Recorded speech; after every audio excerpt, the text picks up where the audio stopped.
श्रीमद्भगवद गीता में अध्याय 1 श्लोक 8 से 14। भवान् भीष्मश्च कर्णश्च कृपश्च समितिञ्जयः अश्वत्थामा विकर्णश्च सौमदत्तिस्तथैव च अन्ये च बहवः शूरा मदर्थे त्यक्तजीविताः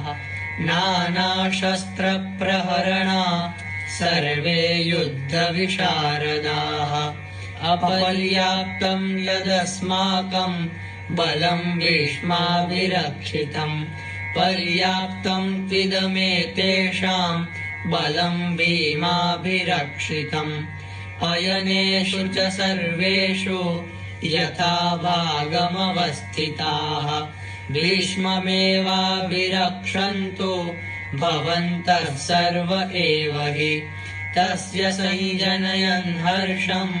कुरु वृद्धः पितामहः सिंहनादं विनद्योच्चैः शङ्खं दद्मौ प्रतापवान् ततः शङ्खाश्च भैर्यश्च पणवानकगोमुखाः सहसैवाभ्यहन्यन्त सशब्दस्तु मुनोऽभवत्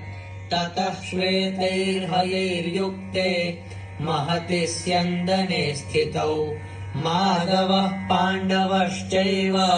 दिव्यौ शङ्खौ प्रदद्मतु